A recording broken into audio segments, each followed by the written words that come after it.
ఎప్పుడెప్పుడా అని మెగా అభిమానులు ఎదురు చూస్తున్న వినయ్ విజయరామ సినిమా జనవరి 11న విడుదలైంది. బోయపాటి శ్రీను దర్శకత్వంలో mega power star Ram Charan హీరోగా విడుదలైన ఈ చిత్రంపై ఎన్నో అంచనాలు నెలకొని ఉన్నాయి.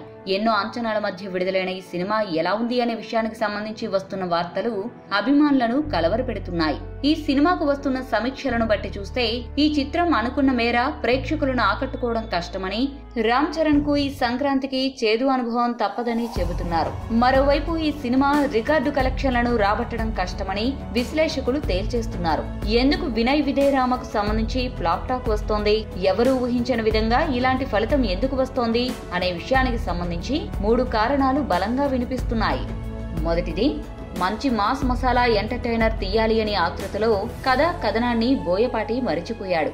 కేవలం ఫైట్స్ ఎలా తీయాలి అని మాత్రమే ముందు ఆలోచించి ఆ తర్వాత సినిమా ఎలా తీయాలి అని ఆలోచించి బోయపాటి ఈ సినిమాకు కథ రాసుకుని ఉంటాడని చాలా మంది విశ్లేషకులు తమ విశ్లేషణల్లో ప్రధానంగా ప్రస్తావించిన అంశం. దీనిని బట్టి చూస్తే బోయపాటి సినిమాలో మేటర్ లేదు, కేవలం మెగా మీటర్ తో నడిపించేయాలని అనుకున్నాడా అనే అనుమానం కలుగుతోందని సినిమా చూసిన అభిమానులు అభిప్రాయపడుతున్నారు. రెండవది, ఈ సినిమాలో యాక్షన్ సీన్లు, ఫైట్ సీన్లు పెద్ద మైనస్ గా మారాయి అనే టాక్ ఎక్కువగా సోషల్ మీడియాలో ట్రెండ్ అవుతోంది. బోయపాటి సినిమా అంటే యాక్షన్ సీన్లు ఒక రేంజ్ లో ఉంటాయి అని అందరికీ తెలుసు. కానీ యాక్షన్ సీన్లు, ఫైట్ సీన్లు మరీ దారుణంగా శృతిమించి చిత్రీకరించారని టాక్ వినపడుతోంది. ముఖ్యంగా తలలు గద్దలు ఎత్తుకుపోవడం, ట్రైన్ కు సంబంధించి చిత్రీకరించిన సీన్లతో పాటు మరికొన్ని సీన్లు చాలా అతిశయోక్తిగా ఉండడం ఫ్యాన్స్ జీర్ణించుకోలేకపోతున్నారు.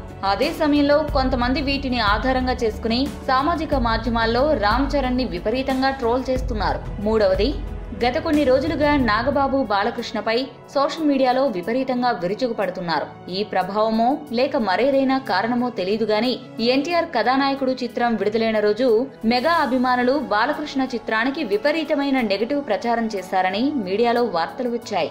దీంతో వినయ్ విజయరామ సినిమా విడుదలవ్వంగానే సామాజిక మాధ్యమాల్లో ఈ చిత్రంపై నందమూరి అభిమానులు కూడా ఒక రేంజ్ లో ట్రోల్ చేస్తూ విరుచుకుపడుతున్నట్లు తెలుస్తోంది.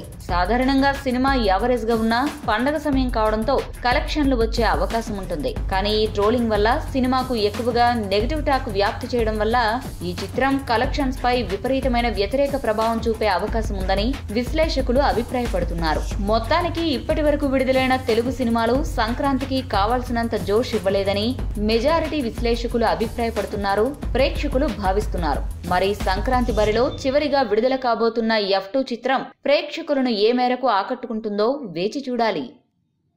ఈ వీడియో గనుక మీకు నచ్చినట్లయితే లైక్, షేర్, కామెంట్ చేయండి. మరిన్ని ఆసక్తికర అంశాల కోసం మా ఛానల్ ని సబ్స్క్రైబ్ చేసుకోండి.